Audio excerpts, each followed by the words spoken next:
Halo, assalamualaikum Kenari Mania. Balik lagi di channel Omes Kenari.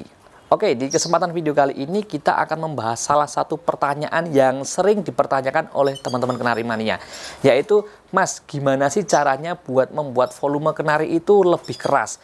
Apakah bisa tuh volumenya itu yang awalnya pelan bisa menjadi lebih keras? Oke, jawabannya bisa teman-teman, tetapi hanya sebatas memaksimalkan saja ya. Karena pada dasarnya volume kenari itu adalah bakat bawaan dari si burung. Jadi misal dari terahnya atau dari indukannya volumenya keras, biasanya anakannya juga ikut akan mempunyai volume yang keras teman-teman. Tetapi kalau perawatannya salah, bisa jadi volumenya nggak bisa kenceng atau nggak ngotot ya. Jadi disitulah peran kita sebagai pemilik buat merawat atau memolesnya gimana caranya supaya volume itu bisa lebih maksimal teman-teman. Saya kasih contoh ya di bawah ini.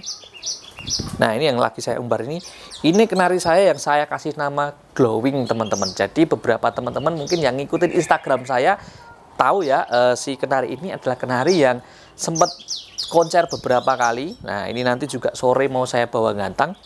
Dia awal dapat itu volumenya tipis teman-teman. Nanti saya kasih videonya ya, seperti ini.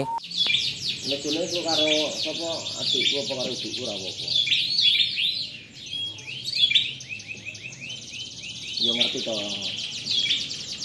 Nah.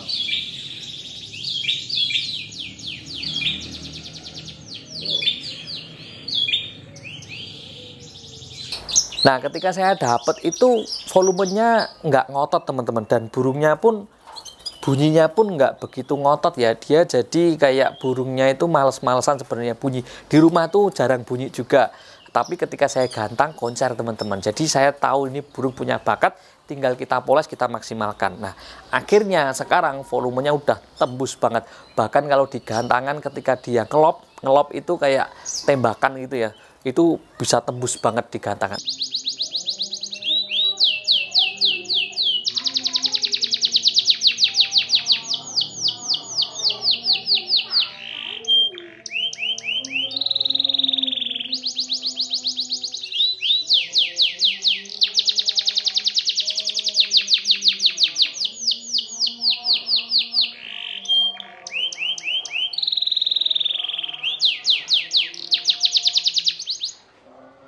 Nah, prosesnya seperti apa yang saya lakuin pada si burung ini kok bisa sampai seperti ini? Ini dia teman-teman. Oke, langkah yang pertama teman-teman. Jadi buat teman-teman yang sering ngikutin konten-konten saya pasti tahu ya settingan yang biasa saya lakuin buat kenari-kenari saya. Nah, untuk dasar yang pertama yang biasa saya lakukan untuk memoles kenari itu adalah pengembunan teman-teman.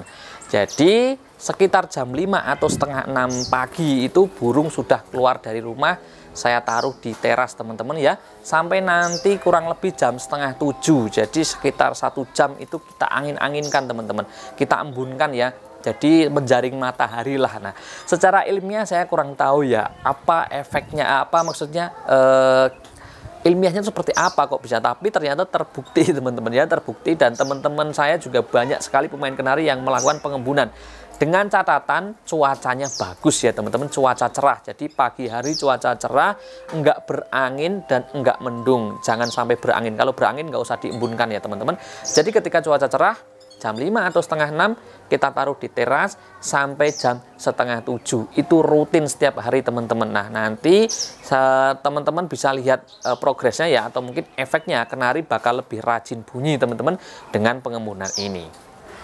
Dan langkah yang kedua teman-teman yaitu umbaran. Nah, umbaran ini cukup penting banget ya buat nambah durasi lagu si kenari, volumenya si kenari, bahkan fisiknya si kenari itu pakainya umbaran. Banyak teman-teman juga yang tanya ya, Mas, kalau nambah volume, nambah durasi tanpa umbaran gimana ya? Saya agak sedikit sulit jawabnya. Sebenarnya ada tipsnya ya, mungkin kalau untuk burung paut. Tapi kalau untuk burung dewasa memang umbaran ini sangat penting teman-teman. Ketika kita pengen fisik kita bagus pun kita kan harus olahraga. Kalau nggak olahraga ya sulit juga ya. Jadi seperti ya bisa teman-teman lihat di sini, umbaran saya ini panjangnya 3 meter teman-teman. Panjang 3 meter, untuk lebarnya ini 50 cm, tingginya 60 cm. Jadi cukup pas buat kenari ya. Dan umbaran ini saya lakukan seminggu 2 kali, bahkan bisa 3 kali tergantung kondisi si burung teman-teman. Kalau burung ini memang butuh fisik yang bagus, dia fisiknya masih kurang banget ya, saya kasih 3 kali selama seminggu ya, bisa Senin, Rabu, sama Sabtu seperti itu teman. Jadi kita seling-seling, kalau udah terbiasa nanti cukup seminggu 2 kali.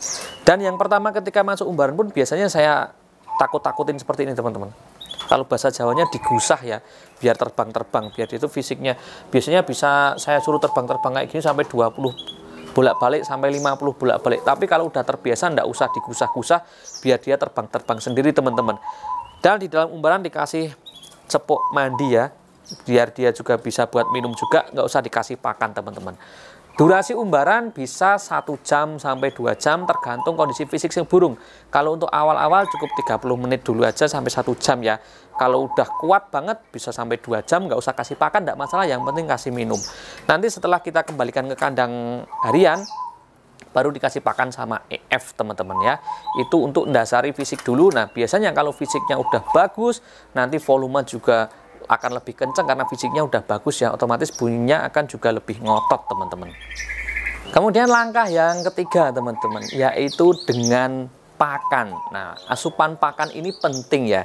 Jadi ketika kita sebagai manusia pun pengen sehat, olahraganya sudah rutin, makanan pun juga harus yang bagus ya teman-teman. Nah, untuk makanan kita kasih porsi secukupnya aja. Ya sewajarnya ya, kita kasih pakan itu yang berkualitas, pakan yang bijinya bagus, kemudian mengandung banyak vitamin, terus ada omega juga, dan yang pasti itu juga untuk memancing birahi agar sedikit naik ya.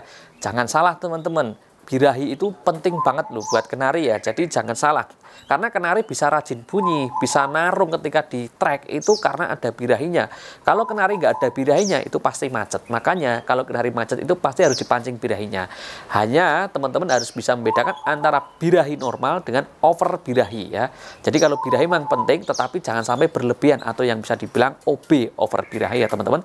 Jadi ada batasannya. Nah yang penting untuk pakan kita kasih pakan yang berkualitas supaya burung ini juga selain sudah fisiknya bagus, asupannya bagus, pasti kicauannya akan juga lebih bagus teman-teman.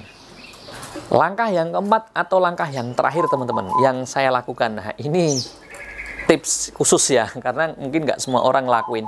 Saya menggunakan daun gingseng Jawa teman-teman ya. Gingseng Jawa itu manfaatnya bisa juga buat naikin birahi ya teman-teman, jadi biar lebih ngotot. Dan dia juga punya efek kalau orang bilang itu panas. Jadi ketika musimnya dingin biasanya juga dikasih EF daun gingseng ini. Tetapi penggunaannya nggak usah sering-sering, nggak usah tiap hari teman-teman. Cukup seminggu 2 kali atau 3 kali aja. Jadi setelah diumbar biasanya ya.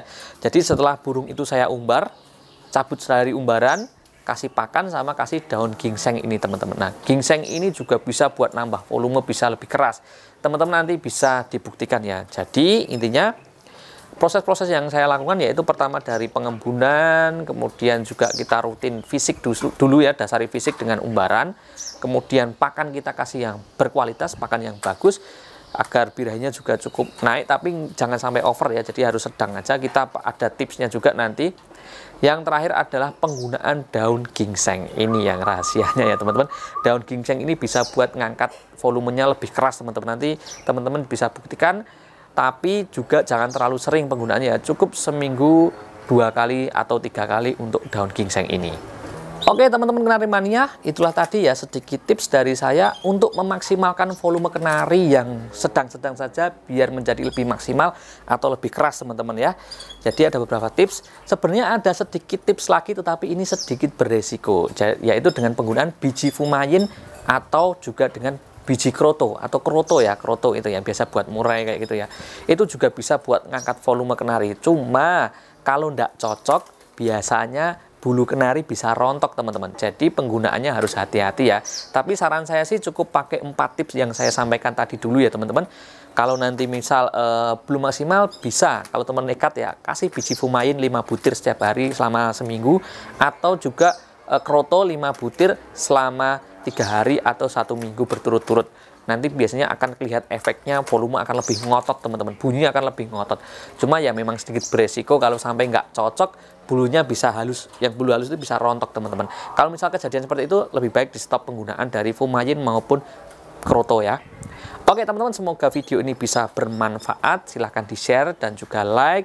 Jangan lupa subscribe juga. Dukung terus channel Om Karin agar semakin berkembang. Oke, assalamualaikum, salam kenarimania, salam sukses selalu. Semoga selalu bermanfaat.